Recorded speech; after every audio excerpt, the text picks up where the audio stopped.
I had an amazing childhood. I grew up in a teeny little town in western Michigan, North Muskegon, Michigan. There's 3,000 people there, lakes all around. My parents, they bought their first home there. I was, I think, in fourth grade when we moved there, summer of 1976. I remember it very clearly because my mother bought me a one-piece bathing suit from Myers. It's called Myers Thrifty Acres for those of you that aren't as old as me. And I had all the like fireworks and stuff over it. And so I remember that summer, 1976 is when we moved to North Muskegon, Michigan. And I have one brother who is about your height, maybe a little taller, 6'5", 3 years younger than me. And we were this small little family clinging to each other as my dad built his medical practice. And, one of the defining moments of my life in a positive way is that we would always wait until my dad got home to have dinner as a family.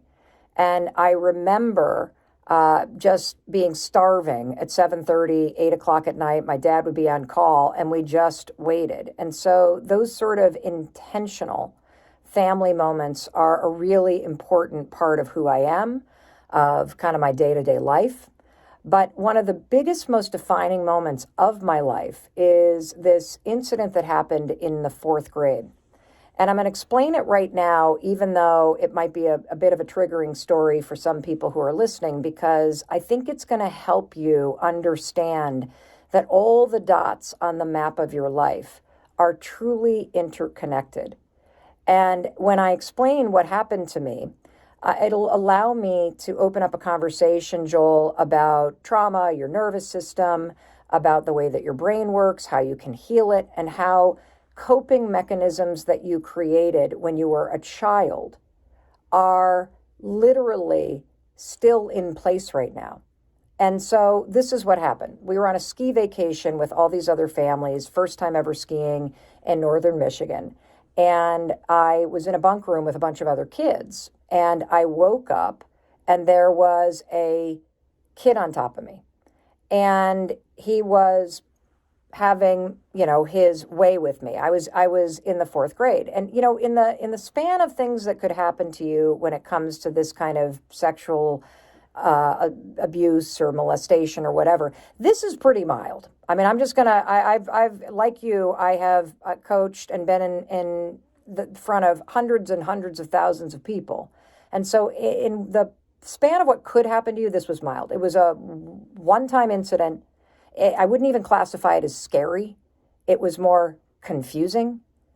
But it set me on a course, Joel and Dan, that I didn't understand was happening. Literally, I've just unpacked this thing over the last 5 years. Very, very defining moment, because what happened is I was sound asleep when it happened and the kid was on top of me. And I remember waking up and I knew instinctively this was wrong. This shouldn't be happening. But I'm in the fourth grade. I don't know what to do. So I literally disassociate. I leave my body. And I don't even remember how it ended.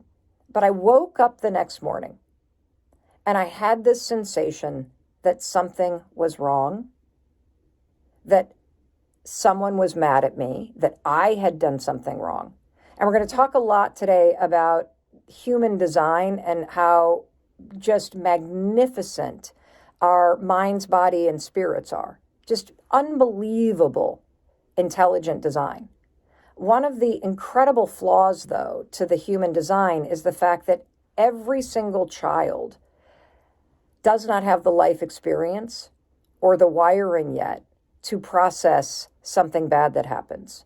And so most of us, when something bad happens to us when we're a kid, we don't go, oh my gosh, if this kid's doing this to me, who's doing what to him? I mean, or these adults are crazy, or this shouldn't be happening. Every single child has the same response, which is, there must be something wrong with me. We take these things that are confusing or scary or traumatic or abusive or sad or upsetting, and we aim it right back at ourselves.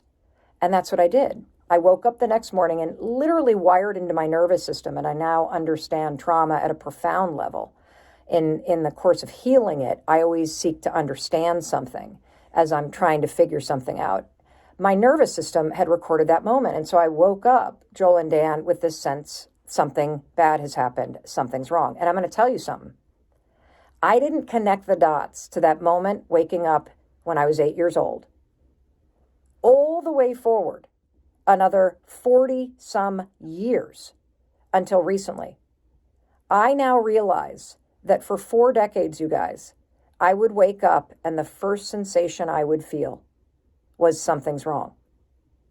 Because the act of waking up was a trigger that made my whole nervous system and brain remember, I don't even know this is going on. And whether it was that, okay, something's wrong. My husband Chris got up earlier. He must be mad at me because I'm not up yet. Or I didn't respond to that email. Like, it was this lived experience. And the more that I talk about this, the more I have people write to me, hundreds a day, actually, saying, that's exactly how I wake up. And they can start to trace it back to the fact that they had a mom that was critical, or they had somebody in the household that was mentally ill, or they were living with poverty, or they were living in an abusive household. And so the lived experience as a child is something could go wrong today, because it often did. And so if you're waking up and your first experience waking up is anything but positive, what you're going to learn today is life-changing. It's free. It's based in science. We're going to teach you how to erase that recording in your body and mind and how to reset something else. Because it's no fun to wake up and feel like you've done something wrong. And then your mind starts spinning and looking for reasons, and you're always going to find it. So what happened, though, is that morning I woke up. I felt that like tension that something was wrong. I'm in my little 8-year-old brain.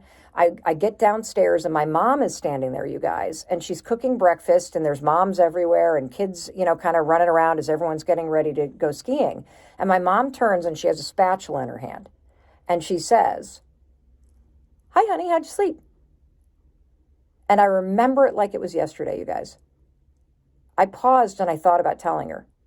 And then out of the corner of my eye, I saw the kid. Now, I knew what my mom would do.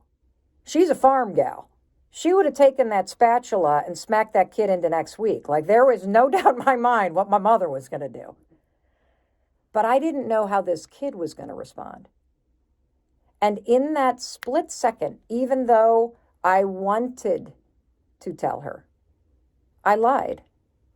And I said, fine, because I didn't want to create a ruckus. I said, fine, I lied to keep the peace. And I am certain that is exactly the moment that I went from being able to tell the truth with pure motive, authenticity, to being somebody that was deeply insecure about people's reactions. And so I started living my life assessing what was going on and then adapting to keep things cool. I believe that we're stepping into an age where we're going to learn how to tap into our body and like really be able to sense truths and lies and indicators. We're just going to be more in touch physically with how our outside reality makes us feel, to be a guide for us. I think that's what's going to be called of us in this day and age, where we don't even know if we're watching the news and it's true or false. We don't know anything. What is real? What is not?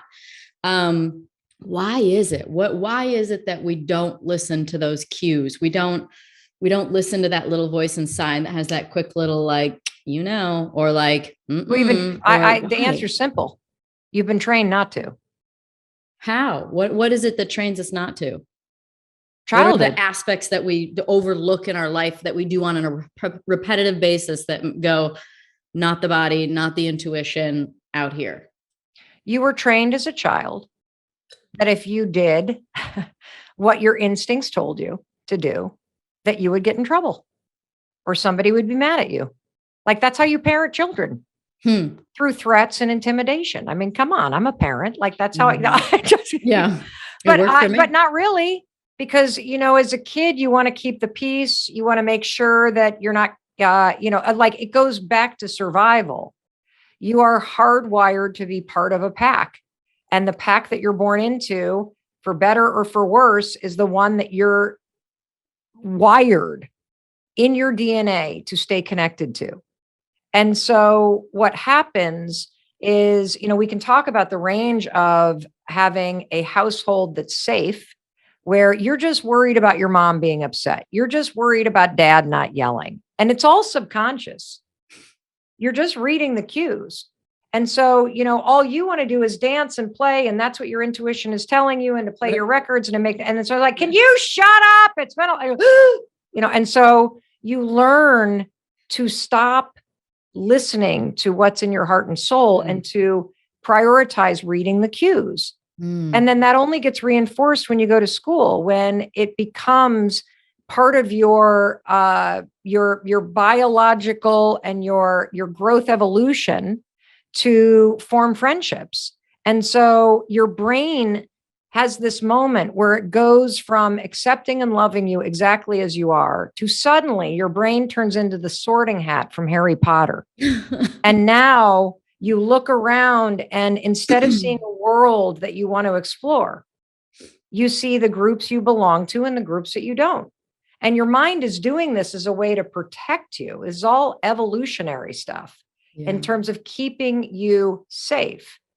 And so instead of going to sit with the sports kids, or, the kids that look different than you, or the kids that are artsy, you start to go, oh, well, I can't go there because I don't have nice clothes. And I can't go there because I don't look like those kids. And I can't go there because, and you start to literally talk yourself out of following the pull of your heart. I can't possibly go out for the play because all the kids will, question my sexuality if I'm a guy. I can't possibly quit the football team because my dad is going to be pissed off at me. Life taught you to stop listening to your own instincts. And one of the greatest opportunities of your life as an adult, because once you're 18, you get to say, you have way more control than you think you do. You get to say what job you want to go and pursue. You get to say what you want to do for a living. You get to say who you're going to love and how you're going to live your life.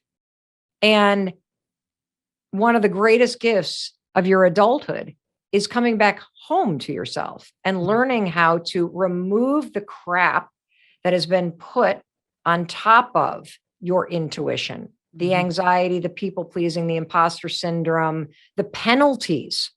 There are some, like, let's take an example of somebody who grows up in a wildly conservative religious household who is gay. And being themselves means that your family kicks you out. Yeah. Your entire existence is something you're hiding. Your identity is what you're hiding, because the messaging at you and the consequences as a child were so severe. And so, people experience this. There's not a single adult who has not had life or abuse or trauma or some situation scream at you. You can't be you. It's not, or you got to change if you want me to like you. You got to change if you want mom to be happy. You got to not be totally yourself if you want dad to love you. And then if you've had issues like abandonment, or you've had issues like discrimination or abuse, the experience of those things makes you as a child question there's got to be something wrong with me. Because if there weren't something wrong with me, my father would still be here at the house. If there weren't something wrong with me, I wouldn't have been abused like this. This is sort of what the child brain does. It turns it back at you. And so this is what every adult needs to repair in order to tap back into the wisdom that is inside you and to hear what your intuition and your soul is trying to tell you. And the other reason why it's very hard for people to hear is because you're so busy. You're so busy running from one thing to the next. You're kind of on autopilot. You're doing this thing. You're not even present. And so it requires a slowing down. And that's one of the greatest gifts of the pandemic, I think, for a lot of people. That's why you're seeing the great resignation and so many people quitting their jobs. That's why you're seeing divorces skyrocket. That's why you're seeing people really have a reckoning with themselves about Right. what's working, what's not working, because the pandemic hit the pause button and you didn't have anywhere that you could go. You couldn't run to Target or to get a cup of coffee with a friend in order to just be busy. You had to stay put. Very, very well said. We could just stop there, and that's enough information for people to feast on and just like go with, right? Because there's two parts. The first is your familial situation. It's your upbringing. It's your childhood trauma and patterning, and then the other part is culture, and what your environment is and how everything is designed to distract you and take you out of your relationship with your inner self, your inner child, whatever it is that you want to call it.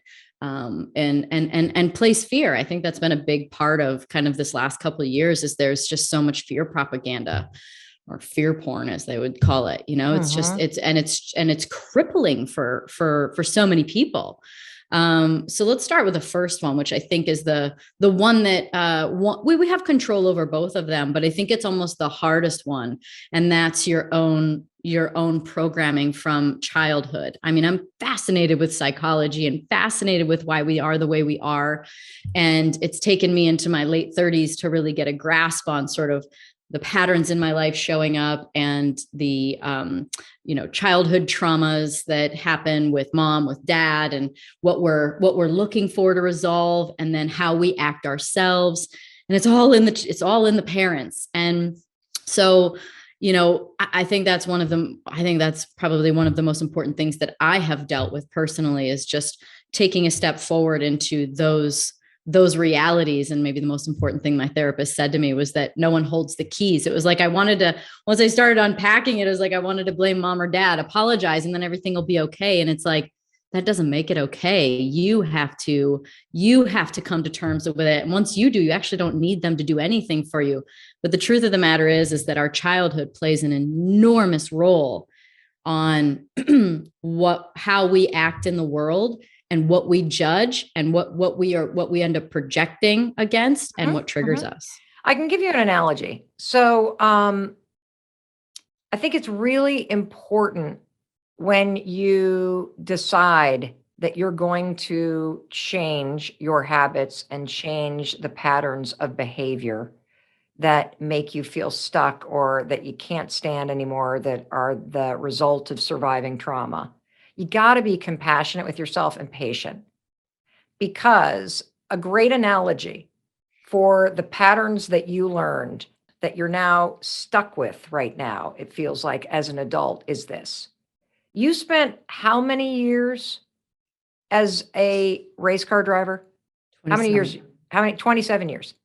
Imagine if when you retired, I said, okay, you're going to play football now. And I expect you to be the best.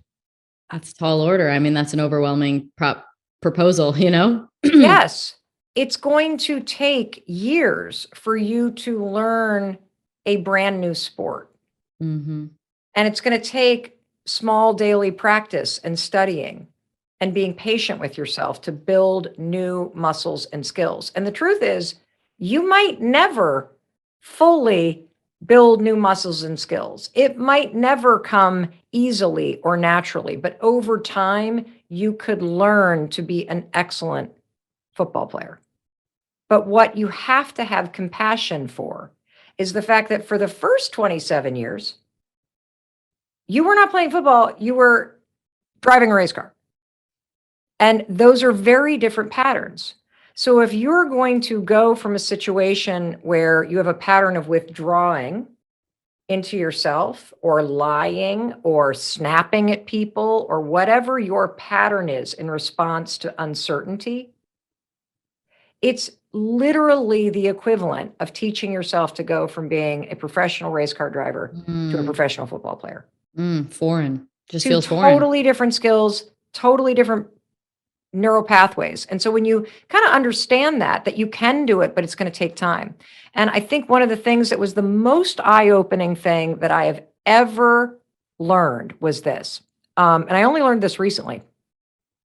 One of the reasons why behavior change is so frustrating and it's so hard, and So you got hard. to use all these tools in order to trick your brain and to plow new neural pathways in and to form new habits. The reason why it's so hard is because when you and I are talking about changing our behavior, or we're talking about trauma pattern, or we're talking about the shit that we do that we want to change and we're really frustrated by, we're using the conscious part of our brain. We're using the prefrontal cortex. Talking about behavior change is easy to do. The reason why it's so difficult is you and I can sit here and talk about it, and we can make a plan for it. And we can say, okay, the next time that you're in a situation where your husband gives you that look, and then you start to worry that, blah, blah, blah, blah, blah, blah is going to happen. And you feel the rage come up in your body. Like, what used to drive me bananas is my husband would ask me a ton of questions. And in my opinion, they're obvious, stupid questions. And so, I of course feel like a royal asshole now, because we've come to find out that my husband has been struggling with long-term depression. And one of the reasons why he has a brain, why his brain is so foggy is because of depression. And it didn't help that he was smoking a ton of weed all the time too. And so, I would literally get so frustrated because we'd be talking about something and he would be like, well, I don't know. What do you think? Like, just asking questions. And I'm like, you should know the answer to that. What? Have you heard of Google? Why are you asking me what the weather's going to be, tomorrow in Vermont? Fucking Google. And I'd go like, and I hated that about myself. Hated it. And I would talk to my therapist. I can't snap at him. I don't want, I need to be more patient. This is what my mom did. Like, she would get frustrated with my father, and now I'm doing it with Chris, and I don't want to be that person. Oh my God. I would talk about this topic probably for years. And I would make a plan to be calm, and I'd make a plan to put myself in pause.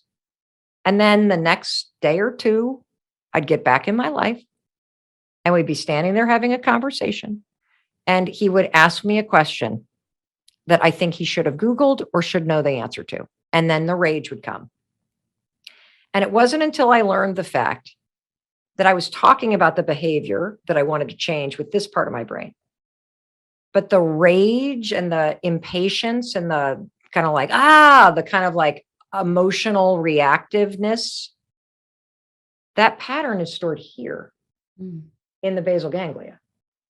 That pattern operates in my subconscious. And that pattern is not initiated by thinking. That pattern is initiated by emotions that rise up in the body. Mm-hmm.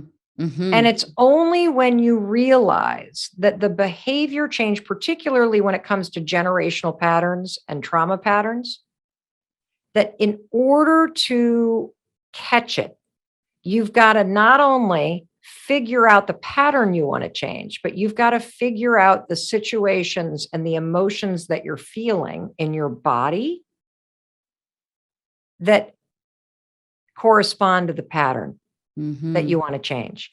Because when I start to feel my ankles getting hot, I know that feeling in my body, that emotion of frustration, that is the trigger. And the reason why I have this pattern, this is fascinating, is that, a lot of these patterns you learned like 0 to 2. Yeah. I think they say 0 to 6, like last trimester to about 6 years old is the bulk of the subconscious programming, which is 95% of your operating system. Yeah. Today. And they have this, there's this phenomenon in psychology called ghosts in the nursery. Which mean, and I'll give you an explanation. So let's say we're looking at 18-month-old Mel Robbins. And 18-month-old Mel Robbins is sitting on the kitchen floor. And I've got the Tupperware drawer open, and 18-month-old Mel Robbins is lost because I'm following my soul and I am playing with the Tupperware, and I got this stuff all over and I've made a big mess, and I'm just like happy as a little clam. And then all of a sudden, around the corner, like my mom comes and she's walking around the corner, doesn't see me, and slips and like, and just reacts. What happens in my nervous system is that her frustration with the mess and the blow up and the fact that I have a disruption in my nervous system because I'm startled, I literally sear her behavior with my emotional reaction. Sure. So frustration gets encoded in me. I don't even remember it. I'm 18 months old. Yeah. Frustration is always this emotional feeling in my body. And now I'm just literally copying the behavior Yeah. I saw in the adults You're kind of around a me. passenger at that point in time. It's almost Correct. autopilot. Correct. And so because emotions rise up before your thoughts take hold, Yeah. it's super important to pay attention to your body. Is it a twitch in the stomach? Is it a clench in the, my husband says that when he feels kind of his pattern of withdrawing kick in, he first feels like his chest tighten. Mm-hmm. That's what he feels. That's how he knows one of those patterns from his past in his subconscious that he doesn't want as an adult is about to spin. Mm-hmm. And so if he can catch it here, he can say, oh, here it goes. I'm about to withdraw. 5, 4, 3, 2, 1. I'm not going to do that. I'm going to choose something different. Mm-hmm. And so that's been wildly helpful. And it allowed me to go, oh, I get it. This is why. It's not that I'm a moron. It's that I'm talking about the behavior I want to change with one part of my brain, but the behavior itself is somewhere else. So I got to fight it in the region that it's in. And it's also really important. You can't just catch it. You can't just interrupt it. You must replace it with a new pattern of behavior because patterns repeat. Mm-hmm. Mm-hmm. You have to reprogram yourself. A question I have too, because this is something I use as an indicator. I'll use my own personal example. It's, if somebody is to reflect on you when he should have looked up something simple and obvious, just Google it, whatever. For me, it's like I judge lazy people. So I'm like, God, like really just like you're complaining about that. You haven't done anything, or you're just sitting around. Don't you want to do something? And so I realized too that yes, of course, there's part of my childhood programming. I wasn't allowed to do those things. And so therefore in my adulthood, I don't do those things, meaning like I can't be lazy. It's hard for me to be lazy. I don't know how to be lazy. It's like programmed in me. And so another indicator that I use is like what I judge, I deny on some level. And so I bet that you're the kind of person that would never ask a stupid question. You'd Google it first. You'd do your homework. You'd do your research. And then if you couldn't figure it out, you'd, present it and be like, I did everything. I couldn't find it. Do you know, you wouldn't just go, hey, what's weather tomorrow? You'd be like, I mean, you would have looked, right? Probably. Yeah. Yeah. Definitely. It's interesting. It makes me wonder, given that it was sort of like just drilled into your head, work, work, work, work, work. Do you find it really difficult to even like relax on a vacation? I think that in the past, my vacations were like, it took a couple days to kind of get to down regulate enough to enjoy it, which is why I would never take less than 5-day vacations, because by the time I came down for the 3 days, I was already thinking I only had 2 left. So like at least 7 gave me like a couple to come down. I'm like, oh man, I got so many days left. And then you have a couple good days. And then there's still the ramp up of knowing you need to get going again. I'm better now. But I would say that, it took a long time to do something simple, like just sit on the couch and watch TV. I would always think I'd have to be doing something, maybe even just like, is it a fun show? Am I being entertaining? Am I asking good questions? Is it like there had to be a little added layer to it? So I'd say that watching TV and just resting and letting that be enough and be in silence, especially if somebody's there, is like something that took a little while for me to be able to do comfortably. Well, one of the things that I've learned recently about myself is that because the lazy word caught my attention. And what I've unpacked for myself is that I am always doing something because, like so many people, I got the most positive attention when I was achieving. And so I married achievement with being worthy of love. And I know that I know that I never slowed down and I was constantly on to the next thing, because if I wasn't up to something that was worth talking about, it must have meant that I wasn't worth loving either. And it was in the doing and the achieving that I anchored my worth. And it's only, again, recently that I've really been able to see that and pull it apart and realize that, the things that I do have to be separate from whether or not I view myself as worthy or lovable or likable.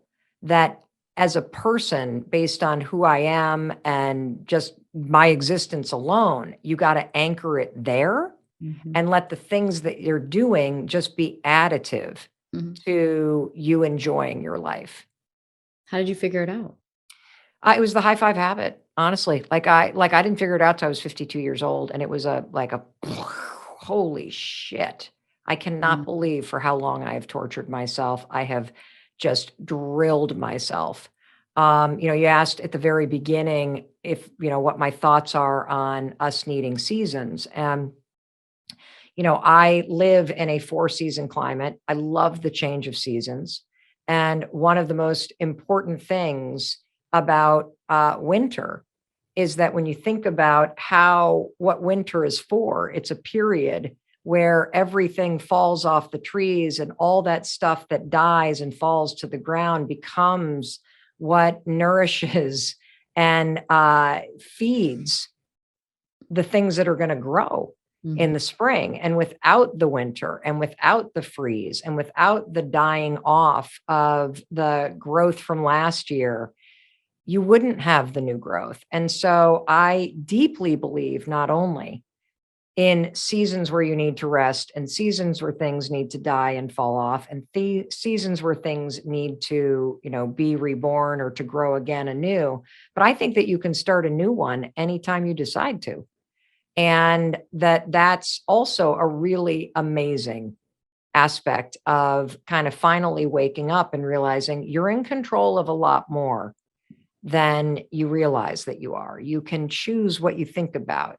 It's not easy. Yeah. The process is simple, but it's not easy because you're fighting against patterns, but you can make a decision to change your life. You can make a decision to change what you value. You can make a decision to change who you hang out with. You can make a decision to change what you do for a living. These are all things within your control. They don't come from wishing about them. Yeah. They're going to come from work. Yeah. It's kind of that day one or one day kind of thing. Getting people to understand neurochemistry is the game. Yeah. And once you understand the game that you're playing, then you can play it well. But if you don't understand the game, then you're going to get stuck and you're going to be stuck forever. And you talk a lot about taking responsibility for that, recognizing nobody's coming to save you. It's something you said in the book. It's something that you've said in interviews. It's something that I absolutely think is really powerful. How do we use that? Why is that important to recognize? Well, it's important to recognize because, first of all, nobody is coming. I mean, if you've been sitting around waiting for somebody to discover you, to pick you, to save you, to rescue you, to give you your shot, it's not fucking happening. Like, at some point, you got to wake up and realize when you're 18 and you're out of that house, you have to parent yourself. Your life is your responsibility. And as a woman, one of the things that I found to be extraordinarily transformational is when I stopped, in a very traditional sense, looking to my partner to be responsible for providing for me, providing financially, providing the support, providing. When I realized, wait a minute, it starts with me. I have to be able to figure out how to make myself happy. That's, by the way, the secret to a happy relationship. Marry somebody who's happy and work on your own happiness. Preach.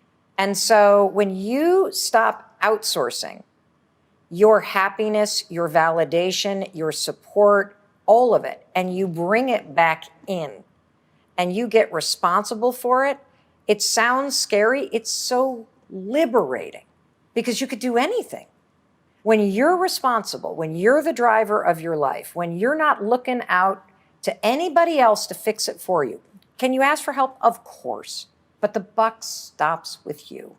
You're the one that has to do the work. You're the one who has to push your own ass. You're the one who has to figure out what makes you happy. You're the one who has to figure out and become self-aware about what you need. And then you're the one that has to find whatever it is, the courage or being humble enough to ask for help. Even if it's asking for help from the biggest ally that you have, which is the person staring back at you in the mirror every damn morning.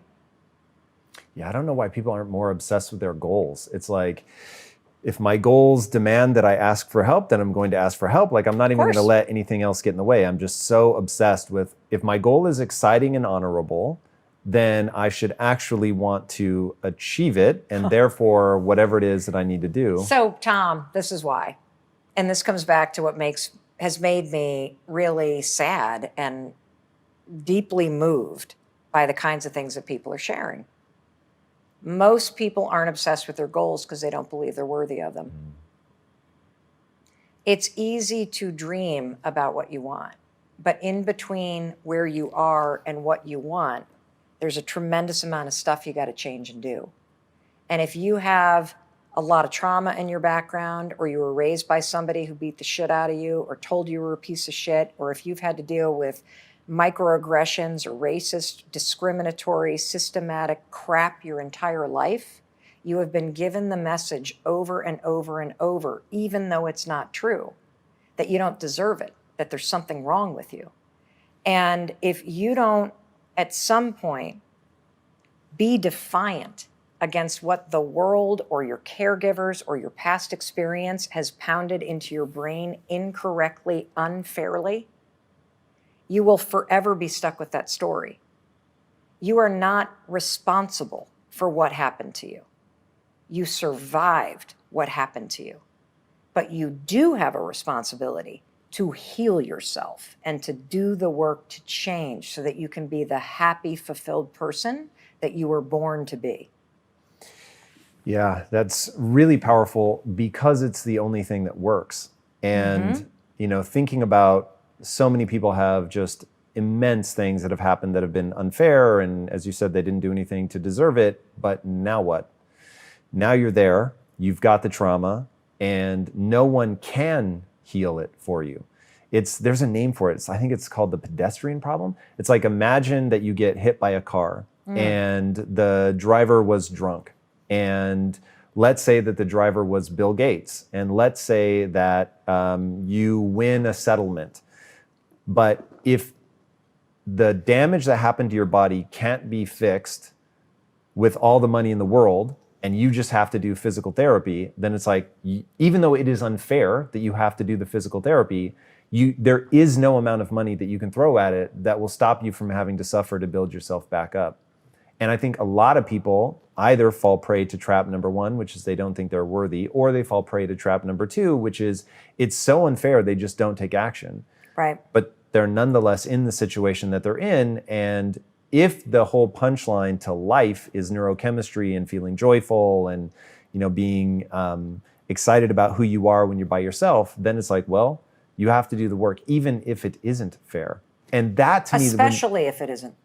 Why because especially? There's two kinds of prisons that you can sentence yourself to or be sentenced to, right? One is all the physical shit you're talking about, the circumstances of your life, the circumstances of your body, the circumstances that are unfair. And then there is the mental prison, and that's the one you're in control of. So people can do all kinds of shit to you. And you can be born into situations that are not fair, they're not safe, they're cruel, it's unfair, you didn't deserve it. But the real power that you always have is how you react to it mentally.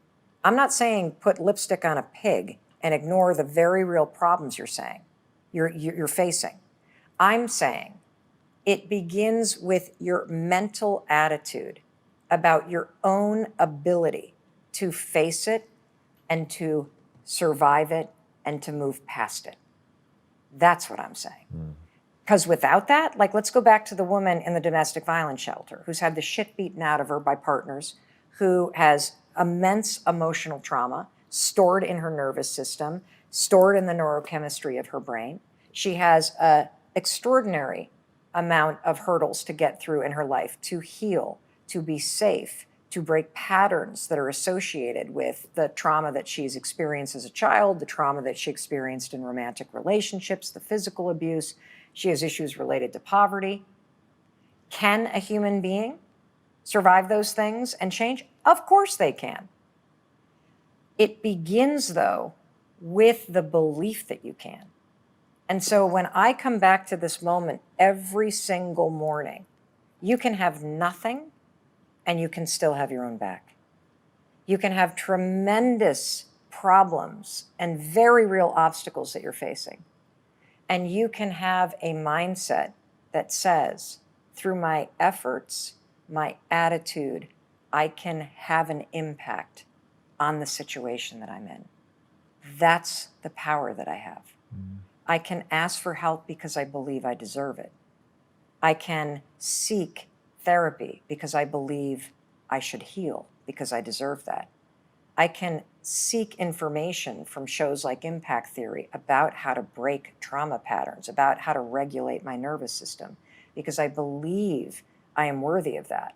When I raise my hand in the mirror, I'm basically saying, fuck off to these people that hurt me because I believe that I deserve better. That's where it begins. It begins with you. Self-confidence, self-love, self-esteem, self-reliance, self-awareness. It all has the same self. You have to give yourself those things. You want validation? Give it to yourself. You want to be cheered for? Give it to yourself. You want to feel supported in life? Start by giving those things to yourself, because the most important relationship that you have is the one you have with yourself, and you work on it the least. It's the foundation of every relationship you have. And so I believe that there are simple things you can do, from looking at hearts, which doesn't solve your problems. It proves to you that it's possible to change the way your brain works. That's why I want you to do it. It's not going to take away poverty. It's not going to make you lose 100 pounds. It's going to prove to you that, shit, you do have power over the way your mind works. And when you get crafty about training your brain, you can do really cool shit. And when your attitude is optimistic, based on research, we know that you will work harder and keep going because you believe that it makes a difference. It begins with these simple things. Speaking of tricks that you can do to get control of your mind, in the book, you talk about what I'll call a pattern interrupt. Forget the exact phrase you use for it, but you talk a lot about, I'm not going to think about that. I'm not thinking about that. What does that mean? How do you do it? Why is it useful? So it's what I started doing before the 5-second rule, 5, 4, 3, 2, 1, because you can count backwards to do the same thing. But a lot of times it's the pattern of negative thoughts. I'm fat, I'm this, I'm that, I'm the other thing, I'm not good enough, I'm not smart enough. Or even just worrying. What if the Delta variant takes off? What if I don't go back to work? What if this happens? What if that? How is that helping you exactly? Like, there's productive worry, which is worry that motivates you to take action. And then there's destructive worry, which is worry that makes you literally circle the drain mentally. You always want to interrupt destructive worrying or any kind of destructive self-talk. So the second you catch yourself going, gosh, I look fat, or boy, I'm a loser, or there I go, I failed again, you're like, literally slap that shit away, like high five it away. I'm not thinking about that. I'm not thinking about that. I'm not thinking about that. And you start with, I'm not thinking about that, because if you're so used to hearing I'm not good enough, there's no fucking way you're going to believe the mantra, I'm good enough. Because the thing about mantras are, and this is why most mantras are bullshit, is they don't work unless you believe them.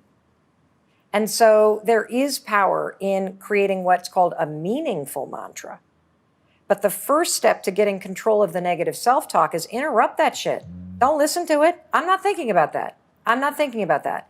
And then what I want you to do is just do that for a day. I'm not thinking about that. I'm not thinking about that. If you have any kind of thought that makes you feel bad, that you don't like, I'm not thinking about that.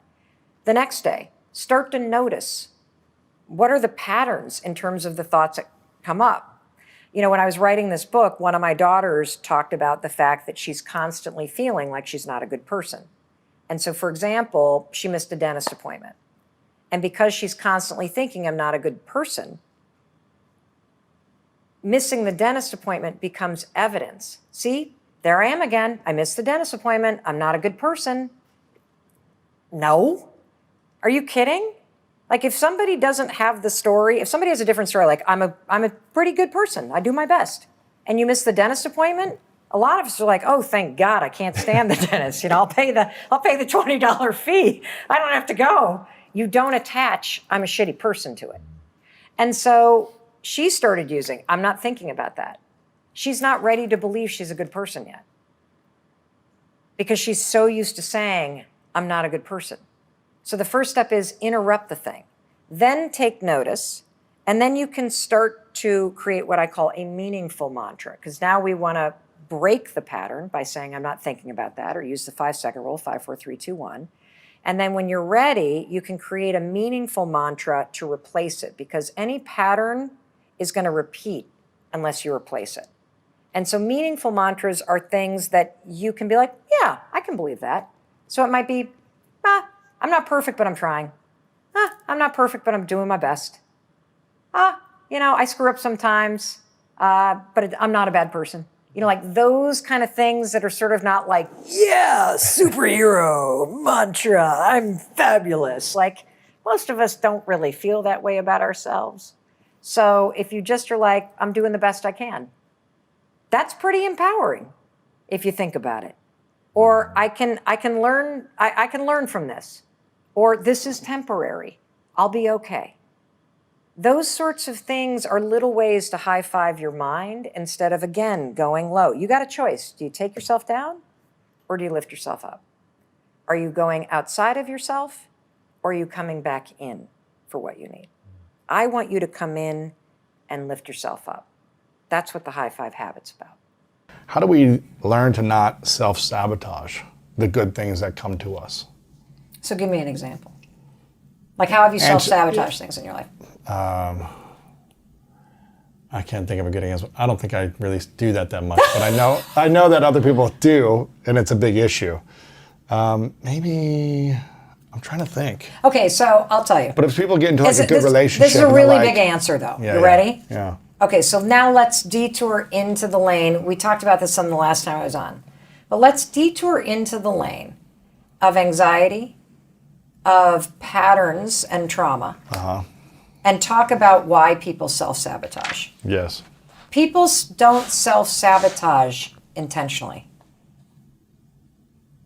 Nobody wakes up in the morning and says, today, I'm going to screw up my life. Right. That's what I'm going to do. I'm going to drink myself on the ground. I'm going to cheat on my wife. I'm going to embezzle from my company. I'm going to lie to everybody about how I'm actually feeling. I'm going to stop taking my meds. I'm going to kick the dog. Like, nobody does that. What happens is people get triggered. And they react. And then they fall into old patterns. And so what happens, I believe, in relationships in particular, or jobs, where you're like, this time it's going to be different, is it's different for the first 3 to 6 months when it's novel and when you're intentional and when everything counts. But then when you got to face yourself. Then when it becomes like part of your life, you get lazy and you slip into old patterns. Or when the stakes get really high. Let's say you're somebody who had a parent die early or your dad abandoned the family and you're scared to love somebody. And so you fall deeply for somebody. And then what gets triggered is this tremendous fear that they're going to leave. Yeah. Because that's your lived experience. And if you go back to what you did as a child to cope with that fear that somebody's going to leave, that's the exact pattern that you will repeat as an adult. The only way to end this or to try to get your arms around it is to attack it holistically. Because so much of this happens at the subconscious level, and it gets triggered first by your nervous system, and you're not even aware of it. Right. And so there's a tool that I talk about in this book called high-fiving your heart. Your heart. Your heart, yep. So you what you do, and I started doing this because I was having this incredible response from past trauma happen when the pandemic hit. So when the pandemic hit, I started waking up feeling like something was terribly wrong. And it would start in my ankles, and it would flood up my legs and go all the way up my body, and I would feel this wave come up. My immediate thought is, something's wrong. And my heart would start to race, and I'd feel this full-on like anxiety response. And I know what that is now. So I now know that the anxiety response of waking up, which so many people do, this is really actually very, very common. People wake up anxious. Yes, feeling like they're in trouble, or something's wrong, or something's about to go wrong. Yeah, that's not good. Well, if you grew up in a chaotic household, That's normal. yep. If you had a caregiver that gave you the silent treatment, or had mental illness, or had a drinking problem, if there was abuse in your house, yep, you did wake up. Anxious. Yeah, because your anxiety, by the way, was trying to protect you. It was putting you in a state of being alert so that you were ready in case something happened. But Right. for a ton of us, Lewis, we have lived our whole lives with a dysregulated nervous system. That's what I've come to learn during the pandemic. That I have literally lived since probably the 4th grade with my nervous system never truly resetting back to a calm, resting state. And so I started to wake up every morning in the pandemic, like so many people did. And I've always kind of had this sort of wake up and feeling like something's wrong. Like, Chris is mad. Like my first thing is like, Chris is already up, he's meditating, he's angry that I've slept 15 minutes longer than him. Like, it's so stupid. This is how we torture ourselves. But during the pandemic, it was like a full-on anxiety response. And so I started doing this thing where I would put my hands on my heart, like right in the center of my chest. I got big mitts just like you, so you can kind of hit the whole thing. Take a deep breath, and then I would say, I'm okay, I'm safe, I'm loved. If you can say those things, in this moment, it's true. You are okay. You are safe, and you are loved, whether you're waking up in a mansion or a homeless shelter. And what would happen as I was doing this, high-fiving my heart, is you're pressing on the vagus nerve. Like, that's what you're actually toning. That's the same thing that Wim Hof is teaching with the ice bath. You're toning your vagus nerve. And what the vagus nerve is, as you very well know, because you talk about it on the show, is it's the switch between your sympathetic and parasympathetic nervous system, fight or flight versus rest. So if you ever find yourself in a stressful state, give your heart a high five. Put your hands on your heart, go, I'm okay, I'm safe, I'm loved. Repeat it 111 times if you need to. What you'll feel is you'll feel your nervous system start to settle. You'll feel yourself come back into your body. You'll feel your mind slow down. And you will literally take control of your nervous system. It is unbelievable. And it's also really important because, in researching this book, I talked to, the acclaimed Dr. Judy Willis, who's a incredible neuroscientist. And she explained something that I never knew, but it makes a lot of sense.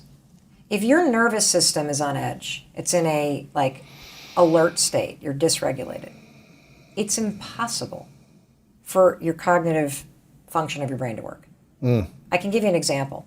If somebody were to bust in here with a gun and try to rob us, would you be able to do a math problem? No. No. I'd be like, just thinking safety. Yes, exactly. Save my life. I bet the majority of people actually walk around with a nervous system that is on edge like that, particularly post-pandemic. Yeah. And for me, the reason why I've actually linked it all the way back. So when I was in the 4th grade, I was molested while I was sleeping by an older kid. Wow. And in the kind of array of things that can happen in terms of sexual abuse, mine was very tame. Yeah. Like, it was a one-time incident. It was a kid who was slightly older than me. It was confusing, not scary. I just possumed, disassociated, don't even remember how it ended. And for a long time, I didn't even remember it. And then I remembered it when I was 28 years old. And I believe that the reason why I have always woken up in a state on edge is because of that incident. Since the 4th grade? Yes. Wow. And the thing is, Lewis, is that the morning's a trigger. If you have that stored in your body, something happened to you, something's wrong, because something was wrong, and you don't have the tools, and no kid does, to smooth out your nervous system and heal the trauma, that trauma lives in your body. Yes. And so I believe most self-sabotaging behavior that people continue to repeat is nothing but stored trauma and your best ability to cope with it when it was happening. That's And why we sabotage. yes. So I don't think it's intentional. I really don't. Like even somebody who's diagnosed with narcissistic personality disorder, they don't know that they have that. Right. Like they're not like there's not, it's like such a programmed behavior. There's no, I'm going to go do the, I'm in love with this person. Let's go screw it up. Right. That's not what happens. And this is also why I'm telling you, I know I'm crazy passionate about this topic of this standing in front of the mirror and changing how you see yourself. If you don't get a hold of that story, I'm worthless, I'm unlovable, I screw everything up, I'm a bad person, I'm not good enough, nothing works out for me. If you don't change that and start cheering yourself forward, you will stay locked in these self-sabotaging patterns because you will act in a way that you believe it subconsciously or unconsciously. I know, it's heavy. Oh, sorry, I keep sorry. It's all good. Yeah.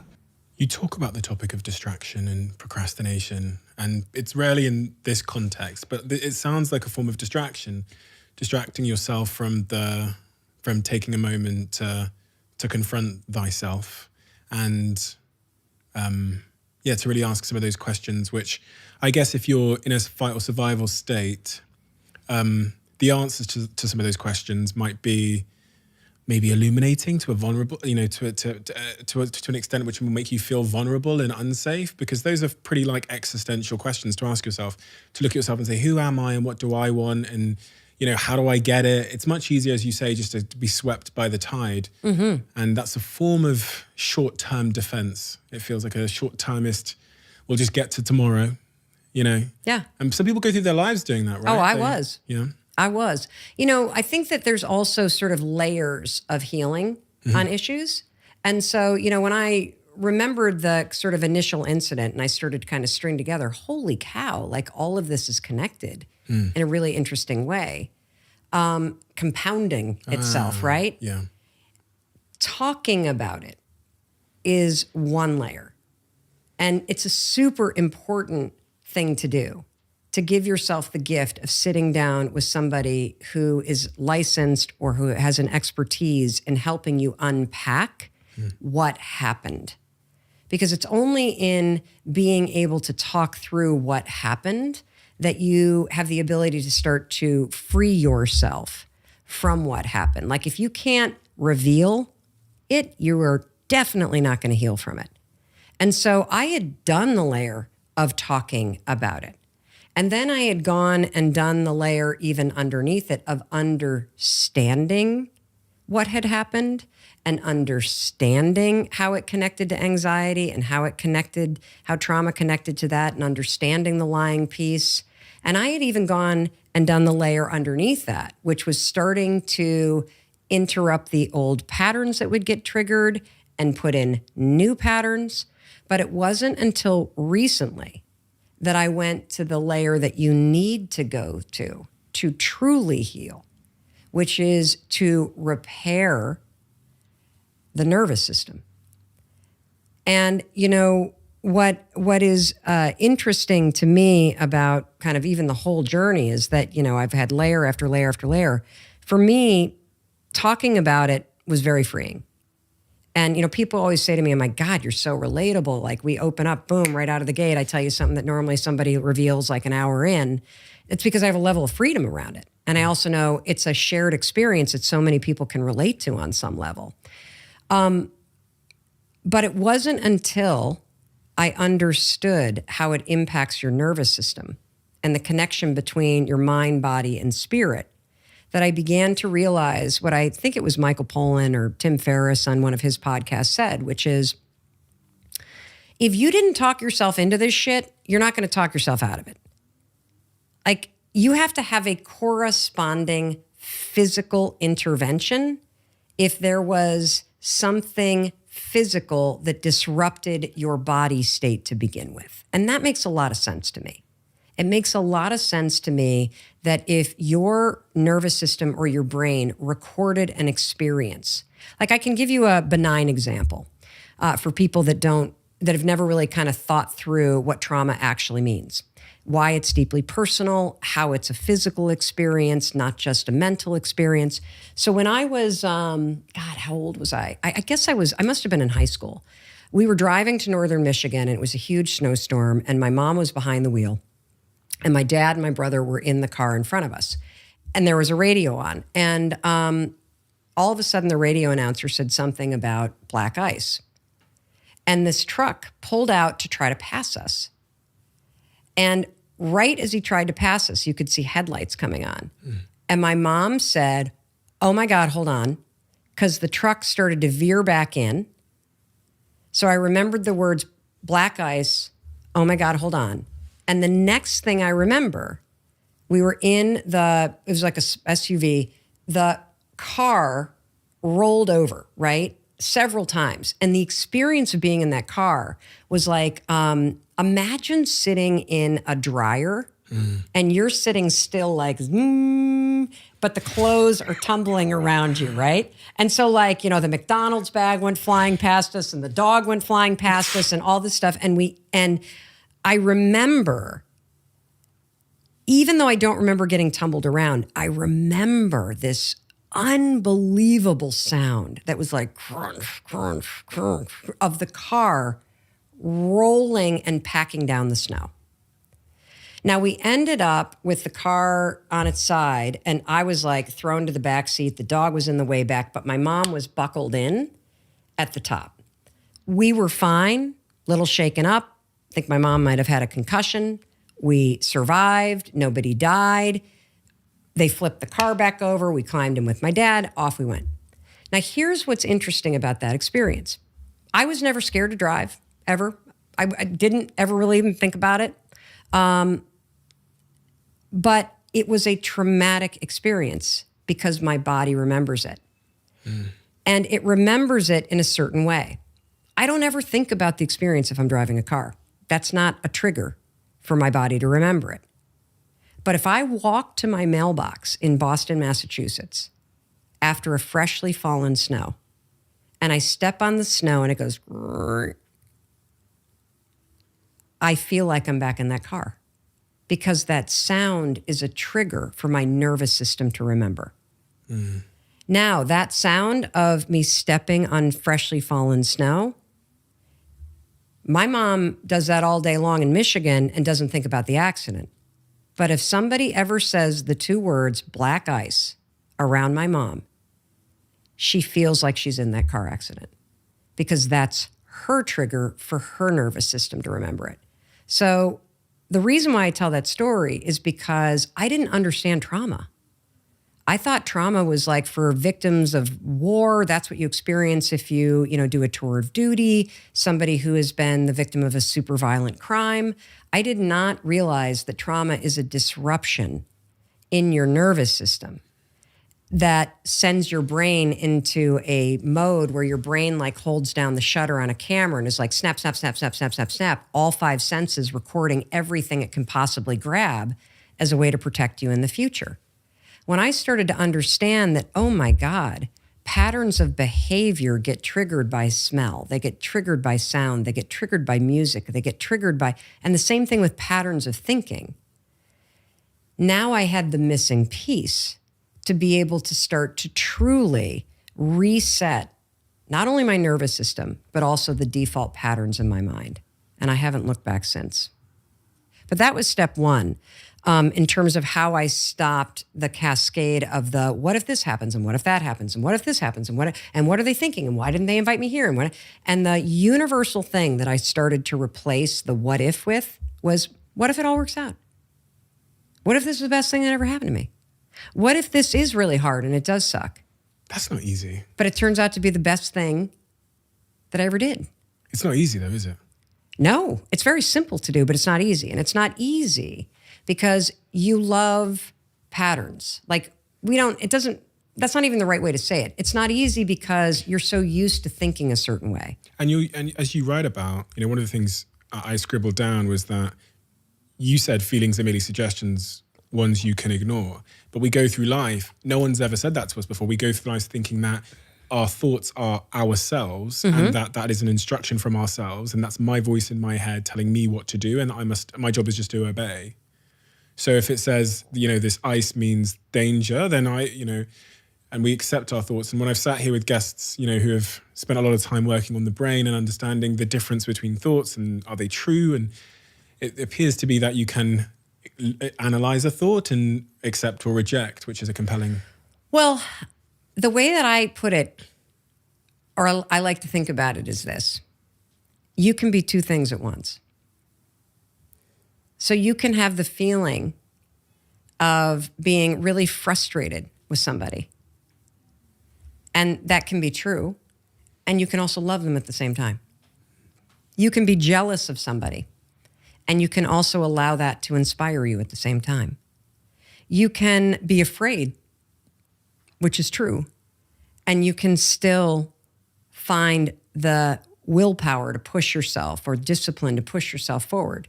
You can be deeply in a state of grief, having experienced one of the biggest losses or betrayals of your life, and still experience a moment of joy as you're standing on the ocean and watching some bird dive into the sea. Human beings are very complex. And when you start to understand you're not just one thing, it gives you freedom to ride the waves of feelings, to ride the waves of experience, and to kind of go down and go, oh shit, this is a terrible thing, and know that you will be able to come out the other side of it.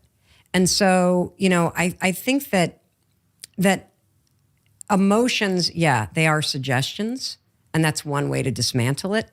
Another way to dismantle kind of the way that an emotion can hook you is to keep reminding yourself that it's temporary. This wave of pissed offness, this wave of betrayal, this wave of fear, this wave of grief, this wave of frustration, this wave of feeling stuck, this wave of feeling hopeless, it's temporary. It will come and it will go. And when you realize that emotions are temporary, it also gives you perspective, right? To know that something better is coming. And that's going to help you be able to endure whatever it is that you're enduring. How does the high five habit help people that are dealing with trauma? It's a great question. So, number one, let's talk about what happens when you do it. So how it helps with trauma is that we're going to unpack trauma at several layers. Yep. Because trauma is obviously a stored experience in your mind, body, and spirit. Yeah.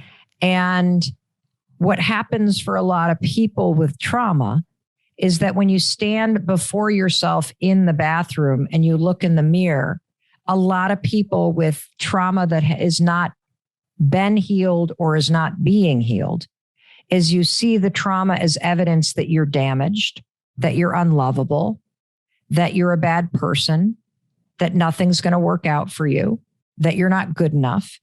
And so you thereby see a person that isn't worthy of the love that you desire. It's why you're seeking it in relationships and you're seeking it outside of yourself, because internally you see the trauma not as evidence that you've survived something, which means you deserve a high five, but evidence that you're damaged so you don't. And so the high five in the mirror becomes an act of healing. Yeah.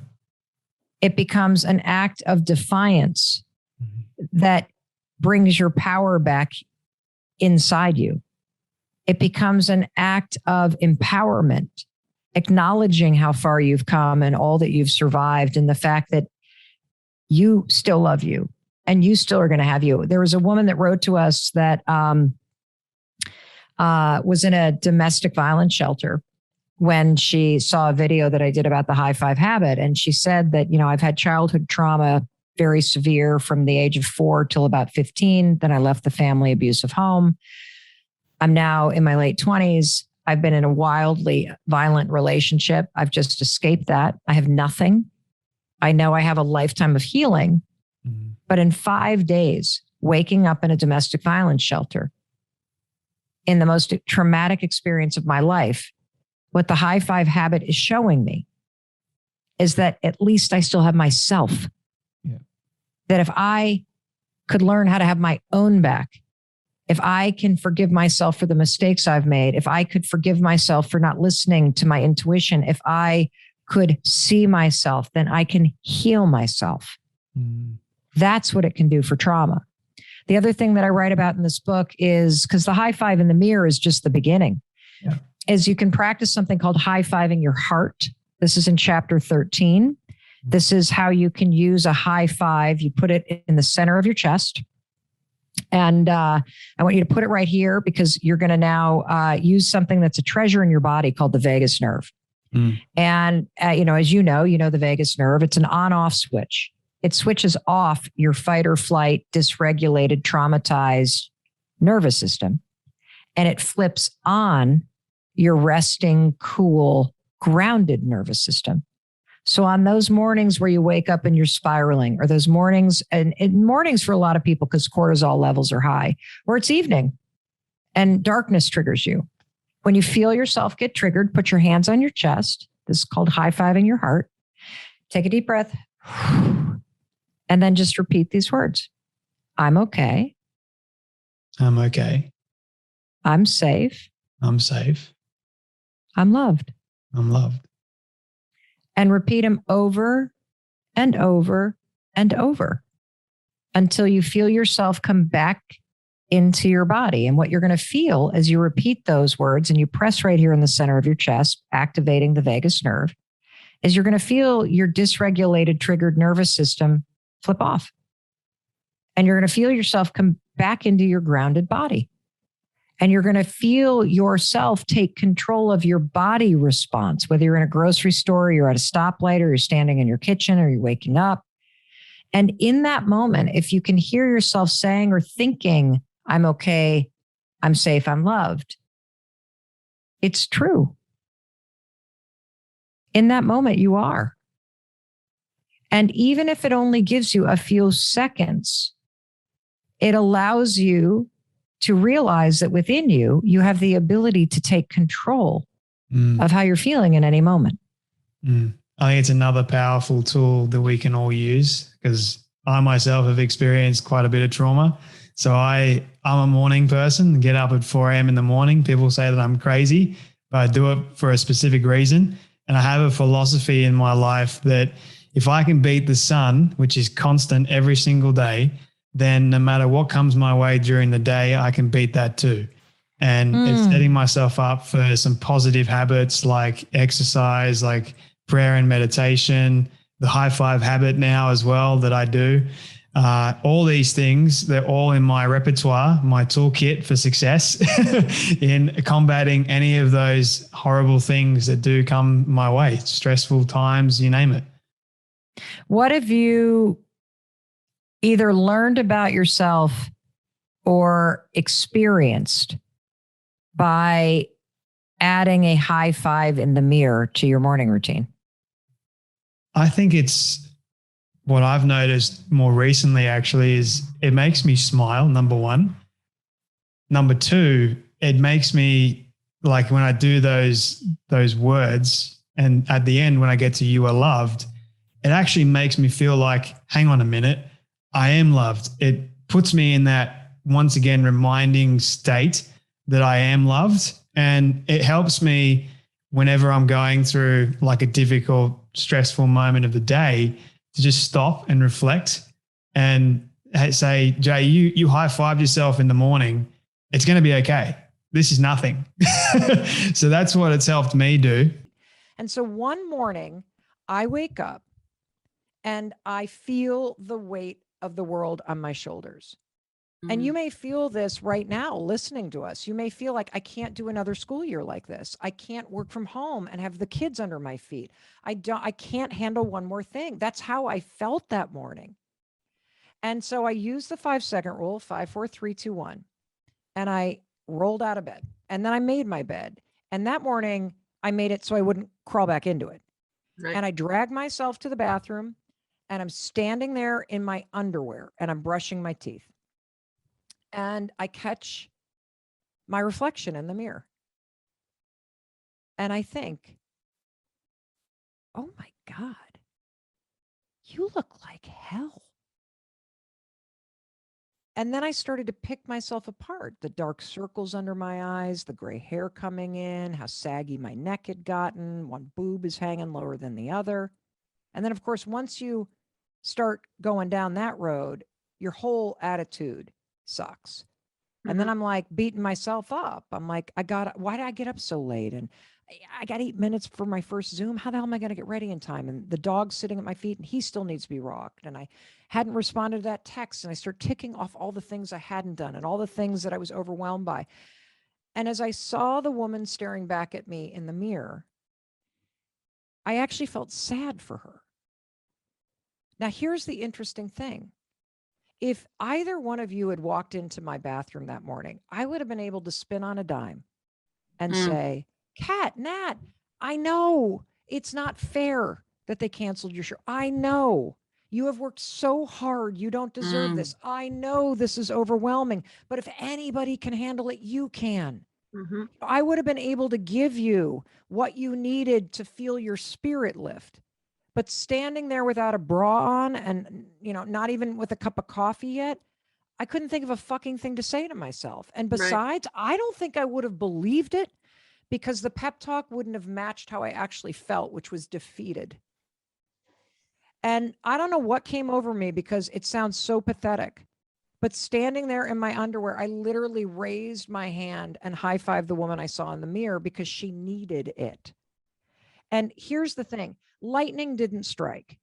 My whole life didn't change in that moment, but something shifted. I felt my shoulders drop. I felt my chin lift. I actually laughed because it's so stupid. You're high-fiving yourself in the mirror. And my mood shifted. And I kind of felt like, okay, now, come on. You got this, Mel. And I sent myself into the day feeling a little better. Now, it was the second morning where things really shifted.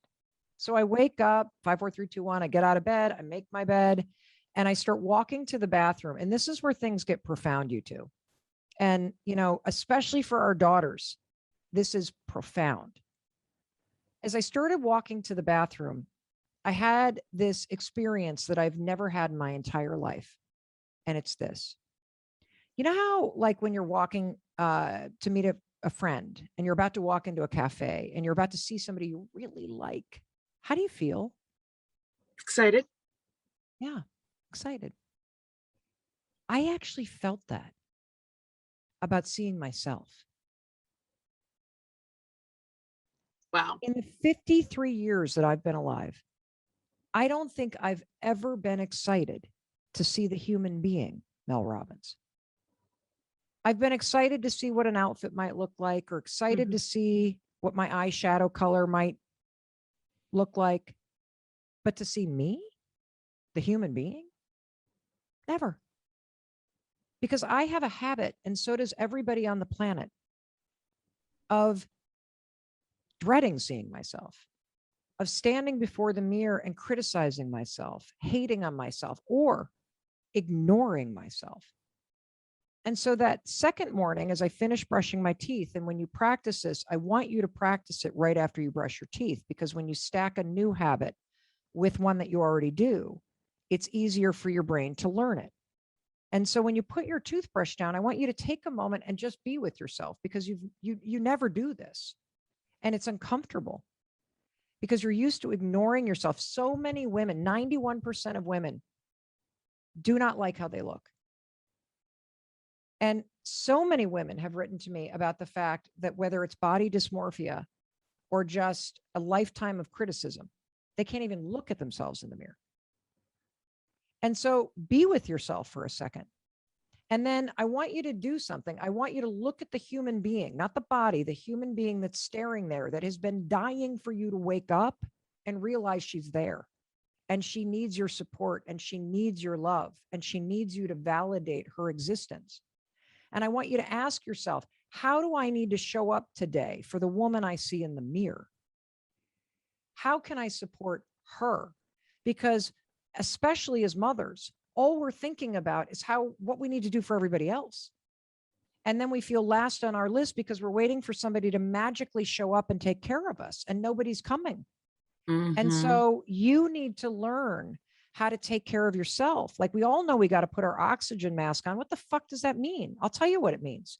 It means being able to stand in the mirror every single morning and to see yourself and be with yourself and be able to celebrate and support yourself no matter where you are in your life and no matter how you feel. And so as you think about, how can I show up for this woman today? Then you're going to raise your hand and you're going to high five yourself. And I want to unpack this because there's a couple things that you will feel for sure when you try this. So one of two things happens for absolutely every human being that tries this. So either you will feel this huge release and you'll start crying because you'll realize you've actually never done this for yourself. And you've been waiting to reconnect with the human being inside of you. Or you're going to feel tremendous resistance to doing it. And so the resistance is so fucking sad. And you need to unpack it for yourself, because this is the bullshit that is starting to happen to our kids at the ages that your kids are.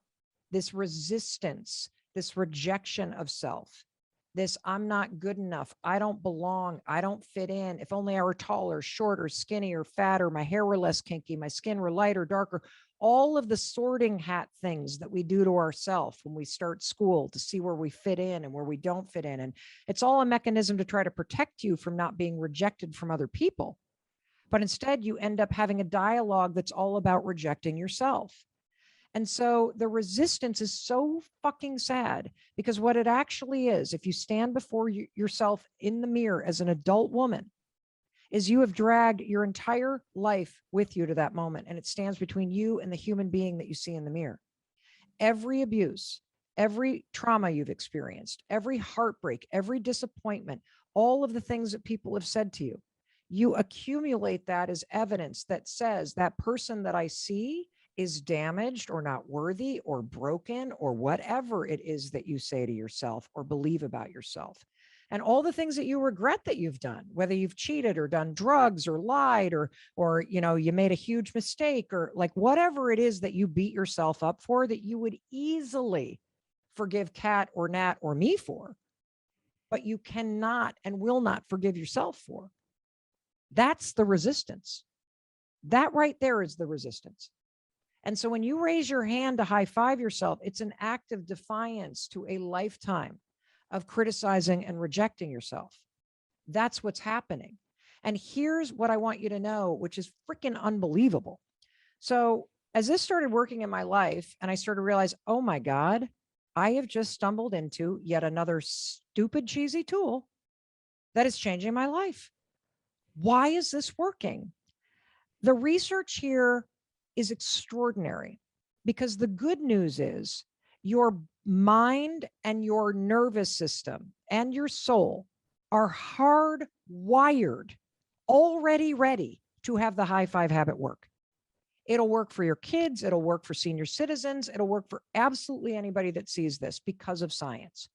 So first, even though it's weird, because it's something that you've never done before, even though you might resist it, I want you to do this for 5 days in a row. Super important that you do it for at least 5 days in a row to push through the resistance and the weirdness so that it becomes something that you're not resisting. That's number one. Number two, let's talk about a high five. So Kat and Nat, when you think about times where you've either given your kids a high five or somebody's given you a high five or you've given somebody else a high five, what does a high five mean? They go. Congratulations. You're a rock star. Totally. A high five means I see you, I love you, I celebrate you, we got this. If you give it to your kid when their attitude's going down, it's literally like, shake it off now. I know this is tough, but come on, kid, you got this. It literally is celebration, joy, empowerment, togetherness, partnership, trust, encouragement, all in a simple gesture. Here's the good news. Since you've been doing this and receiving this gesture of a high five your entire life, all of that positive programming associated with it, it's already programmed into your brain. Right. So while you raise your hand and you do it to your own reflection, your brain recognizes the gesture. It silences the critic. You can't think a negative thought and do this. Your brain won't allow it. You can feel weird. You can feel the resistance, but you can't think, you fucking suck. You're not good enough. You've screwed up your life. You can't do it. You don't even have to say anything because the gesture alone triggers your brain to go, oh, I believe in you. I feel you. I see you. I got you. Let's go. It already knows what it means. And it starts to silence the default criticism that runs on your brain in autopilot and reprogram in encouragement, celebration, and empowerment with your own reflection. So have you done some psychedelic treatment? Yes. Oh, okay. What have you done? We did a guided MDMA therapy session. Okay. Was there internal family systems happening in the session? No, IFS? because Chris and I we had separate intentions. I knew I wanted to go in as part of the healing of childhood trauma. And Chris wanted to address depression. Right. And so we literally had this extraordinary life-altering experience where it was 6 hours long, lay down, headphones on, blindfold on, and the most delicious, extraordinary playlist you've ever heard in your entire life.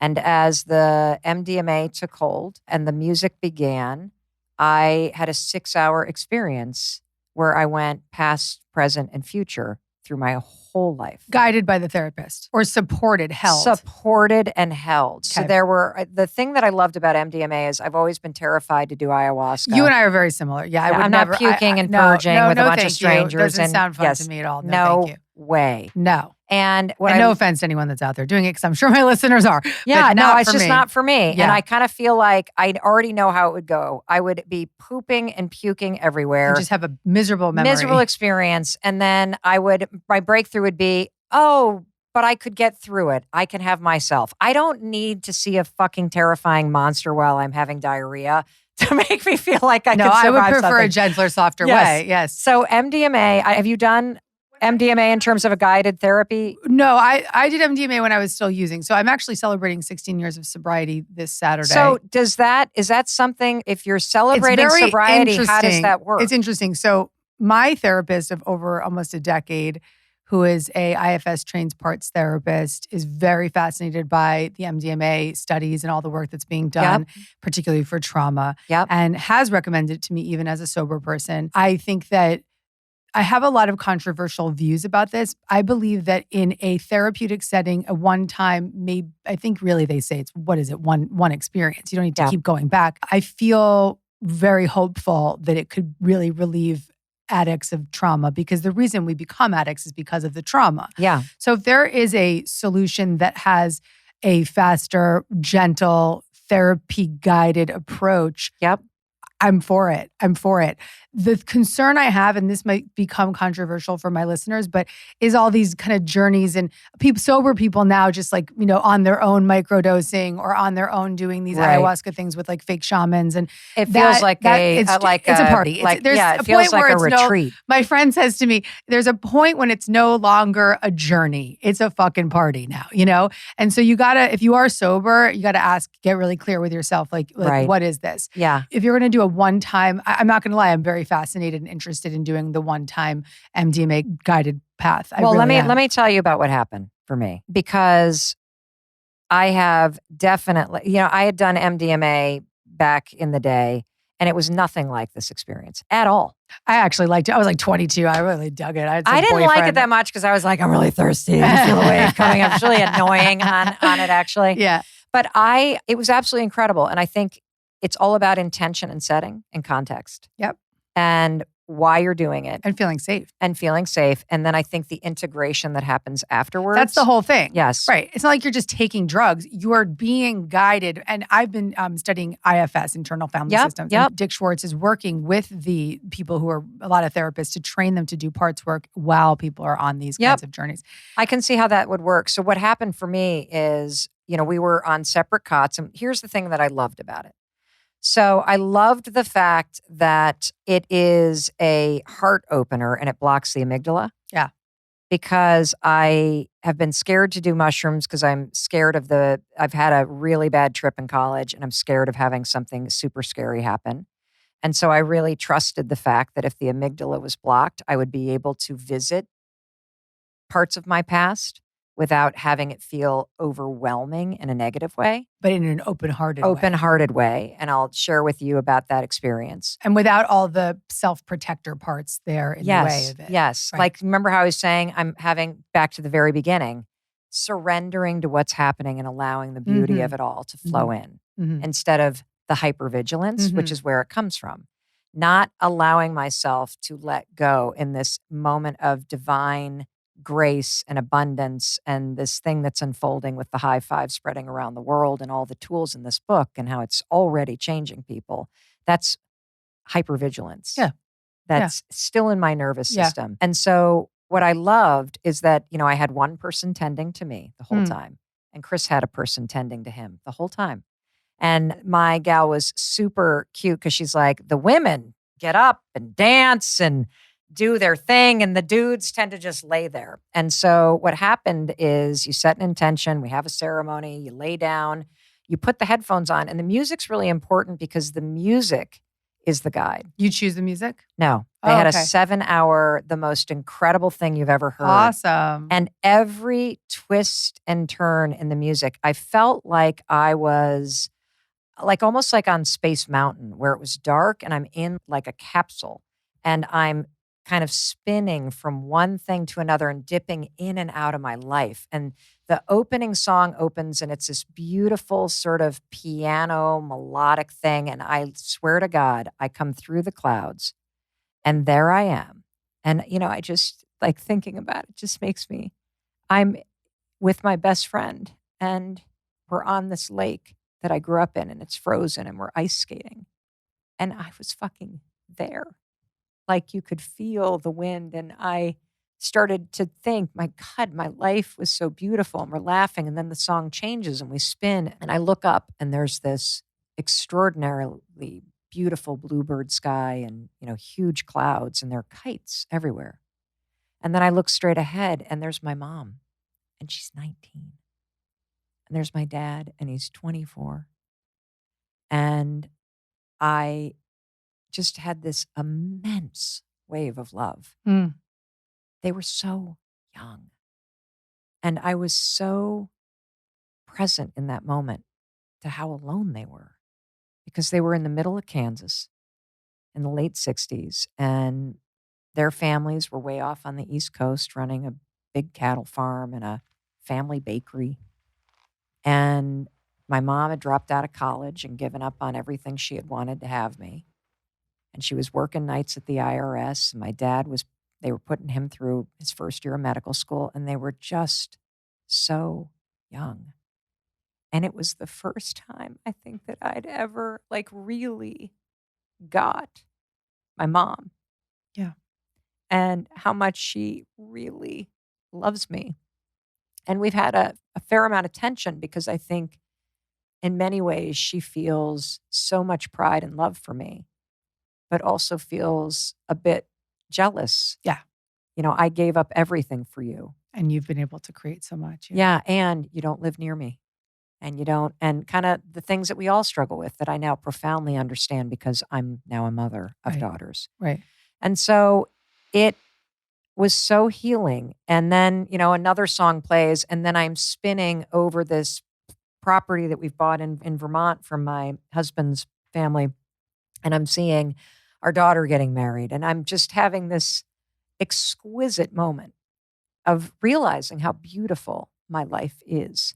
And when I was done with it, the description that I would use is I felt like it had smoothed out my nervous system. Oh, yeah.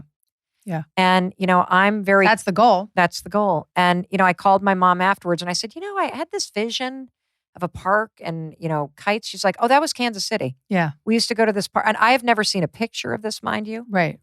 It was in my subconscious mind. Yep.